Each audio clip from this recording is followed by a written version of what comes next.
एक दिन राजा अपने महल की गलियों में घूमते हुए अपने पूर्वजों की लगी तस्वीर को देख रहा था और सोच रहा था कि मेरे पिताजी इतने शूरवीर थे। उनके पिताजी इतने शूरवीर थे, हमें इतने शूरवीर ख़ानदान में जन्म लेने का मौका मिला। यह ऊपर वाले का धन्यवाद है। राजा ने सभी चित्र को देखते हुए आखिरी चित्र तक पहुंचा और फिर उस खाली जगह को देखा तो वह चिंता में पड़ गया, क्योंकि उसे मालूम था कि अब यहाँ जो तस्वीर लगेगी वह उसी की लगेगी। लेकिन राजा को इस बात की चिंता नहीं थी कि वह मर जाएगा। चिंता इस बात की थी कि वह जो पेंटिंग लगेगी वो कैसी लगेगी।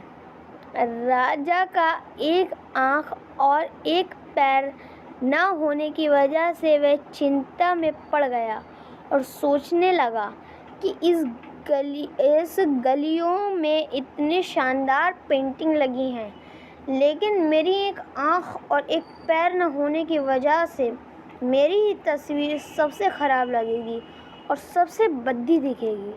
राजा ने सोचा कि मेरे मरने के बाद पता नहीं कैसी पेंटिंग बनेगी, और क्यों ना मैं अपने जीते जी ही एक शानदार पेंटिंग बनवाऊं, ताकि मुझे यह सुकून मिल जाए कि मेरी यहाँ अच्छी पेंटिंग लगेगी।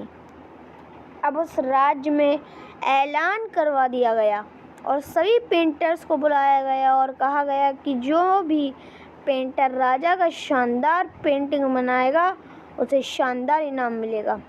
अब सभी पेंटर राज्य में आए और उन पेंटर को पता था कि अगर शानदार पेंटिंग बनेगा तो शानदार इनाम तो मिलेगा, लेकिन जिस राजा का एक आँख नहीं है, एक पैर नहीं है, उसका शानदार पेंटिंग कैसे बनेगा।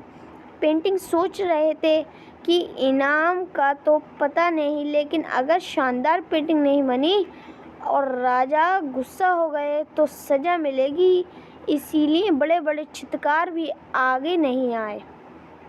तभी उसमें से एक लड़का बोला, राजा साहब, मैं आपकी पेंटिंग बनाना चाहता हूँ, मुझे 24 घंटे का वक्त दीजिए। अब सभी बड़े बड़े पेंटर हैरान हो गए कि ये लड़का क्या पेंटिंग बनाएगा, और अगर राजा को पेंटिंग पसंद नहीं आई तो इसे सज़ा ज़रूर मिलेगी। राजा बोला, ठीक है, आप बना करके आइए। अगले दिन वह लड़का तस्वीर बनाकर लाने वाला था और दरबार पूरी तरह से भर चुका था। लोग दूर दूर से ये देखने के लिए आए थे कि वह लड़का कैसा पेंटिंग बनाकर लाया है। अब लड़का जब उस राजा की पेंटिंग बनाकर लाया तो लोग आश्चर्यचकित रह गए। सब लोग ज़ोर ज़ोर से तालियां बजाने लगे, सीटी बजाने लगे, और जब राजा ने उस पेंटिंग को देखा तो वह खुश हो गया और बोला कि वाह, इससे अच्छी पेंटिंग तो इस पूरे गली में नहीं है। राजा ने उस लड़के को बहुत सारा इनाम दिया। अब आप सोच रहे होंगे कि उस राजा की क्या पेंटिंग बनी होगी जिसकी एक आँख नहीं है और एक पैर नहीं है, कैसा पेंटिंग बना होगा।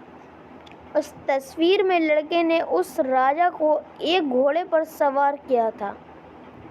एक साइड से उस राजा का एक पैर दिख रहा था और राजा तीरंदाजी करते हुए निशाना लगा रहा था, और निशाना लगाते वक्त एक आँख बंद हो जाती है, और उस लड़के ने उस राजा को वही आँख बंद की थी जो राजा के पास नहीं थी। इस तरह से उस लड़के ने राजा को निशाना लगाते हुए घोड़े के ऊपर सवार दिखाया, जिससे एक आँख बंद और एक ही पैर दिखाया, और इतना शानदार पेंटिंग बनाया था कि वह अब तक की सबसे अच्छी पेंटिंग थी। उस लड़के के सामने भी चुनौती थी, संकट था, लेकिन उसने सकारात्मक का साथ नहीं छोड़ा। ज़िंदगी में आप जिस भी मुकाम पर हो, जिस भी संकट में फंस जाएं, जिस भी स्थिति में हो, अगर आप अपने सकारात्मक का साथ कभी नहीं छोड़ा तो यकीन मानिए आप उस संकट से बाहर निकल आएंगे। ज़िंदगी में उम्मीद का साथ मत छोड़िए, क्योंकि जिसने उम्मीद का साथ छोड़ दिया तो फिर ज़िंदगी उसका साथ छोड़ देती है।